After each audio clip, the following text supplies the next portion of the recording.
Well, the Mets once again show you the flaws that they have with an ugly day in Baltimore today.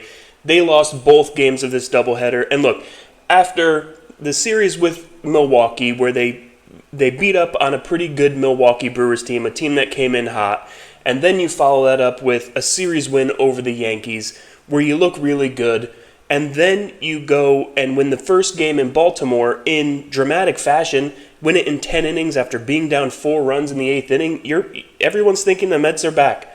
They found their offense, they found their way, and then days like today happen where all of those problems that the Mets have rear their head, and it was not a good look overall. Obviously, in Game 1, you had a great start by David Peterson. He goes 7+ innings. There's a lot of controversy. People want to blame Mendoza for taking him out in the 8th inning after he gave up a hit.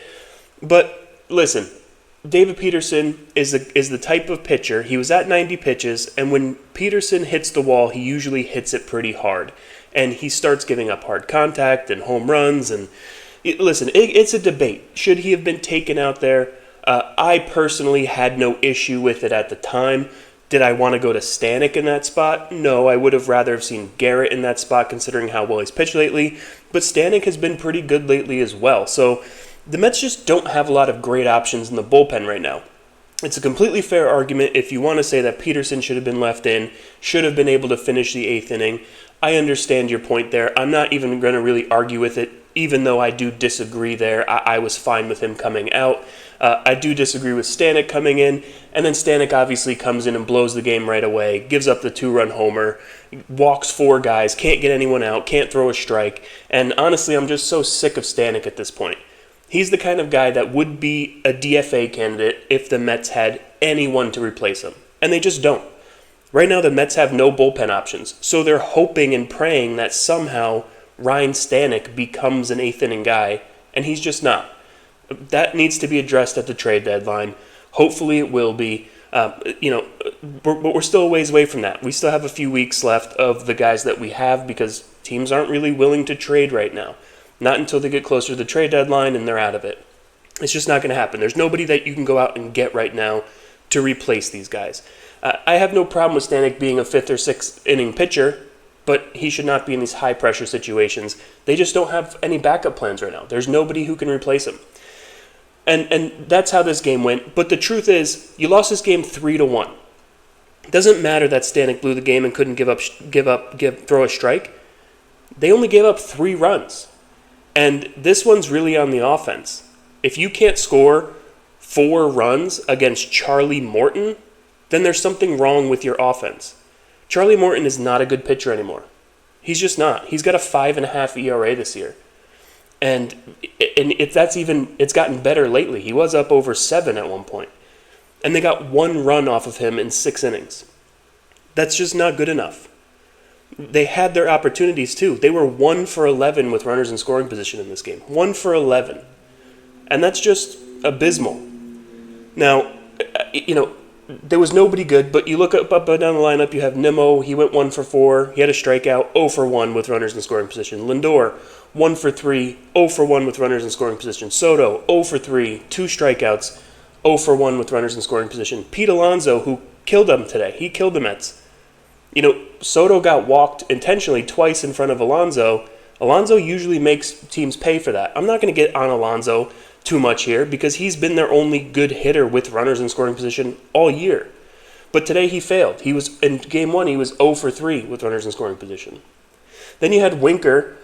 He was 0 for 1 with runners in scoring position in his only at-bat, and he comes out with a stiff back, and now he's going back to New York to be evaluated, and he's probably going back on the injured list, so we're going to have to deal with Jared Young again. But yeah, he was 0 for 1 with runners in scoring position. Then Vientos comes in the game and finally does something. He goes 2 for 3 with a double in this game. Looks great. Their one lone bright spot in Game 1. Out of the 5 hits they had, he had 2 of them, coming off the bench. Mauricio, 0 for 4, 2 strikeouts, 0 for 1 with runners in scoring position. Terrens, 0 for 4, 0 for 1 with... do I need to go on? Taylor was the only guy in the lineup who got a hit with runners in scoring position. And his thank you for that is you sit in Game 2. I don't know. It looked like maybe he was starting to come out of it in Game 1. He had that double. His at-bats looked better. I would have liked to see him play again in Game 2. I don't know. That's just, I don't understand not playing a guy when it looks like maybe he's coming out of it, and then he sits for Game 2. Whatever. Terrible loss in Game 1. The pitching was good from Peterson. Bullpen with Ryan Stanek gave it up, and they couldn't buy a hit. So, once again, that's how the early season went for the Mets. And then in Game 2, Game 1 was terrible enough because you have to win that game. Because in Game 2, you're going with a bullpen game. And you have Waddell and Hagenman and Lovelady and all these losers who shouldn't even be in the major leagues. These are guys that are minor leaguers. Good organizations. Listen, I can't even say that because everyone deals with injuries. The Mets wouldn't have these guys in the major leagues if they didn't have injuries. But why isn't Brandon Sproat making a start? Why isn't Nolan McLean making a start? You see all these other teams around the league calling up young pitchers. That's the one issue I have with Stearns. It's that he's too patient. And Nolan McLean's got a 2.2 ERA in AAA this year in a league that's hitter dominated. So he's doing really well in AAA right now. It's not like he's a 19-year-old kid. I think he's 22, 23 years old. He's not that young. Why not give him a shot? He's better than Hagenman or Waddell. He's better than these guys. And even if he gets lit up, so what? These guys were going to get lit up too. I just don't understand why we wouldn't go there, why we wouldn't try to win. It's almost like a punt, and it's a punt in a game that you needed to win because you lost Game 1. So, I don't know. Overall, just really bad pitching in this game. Waddell went 3 innings, 4 hits, 1 walk, 2 strikeouts, 3 earned runs. Hagenman couldn't get into an out in the 3rd inning, gave up 3 runs, 2 of them earned. Lovelady came in, was garbage. And Garcia came in and was actually good to close out the game. But by then it was over. You gave up 7 runs. And on a day when you know you're going to need runs, you had another terrible game by the offense.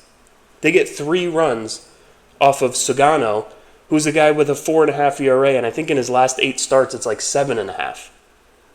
These are not good pitchers. And it just comes down to, once again, not hitting with runners in scoring position. 1 for 8 in today's game with runners in scoring position. Again, only 5 hits. Soto 0 for 1, Alonso 0 for 2, so Alonso is 0 for 5 on the day. Vientos 0 for 1, Acuna 0 for 1, blah, blah, blah. You see where this is going. Overall, 2 for 19 with runners in scoring position between the 2 games today. It's just not good enough. It's very frustrating because you see the names in this lineup, and you see what they should be doing, and you see from the last couple series what they are capable of doing, and just have a day like this where it's just another lifeless, garbage effort. It doesn't even seem like they're not even hitting the ball hard. As they're showing the graphics during the game of the hardest hit balls, they're all Orioles.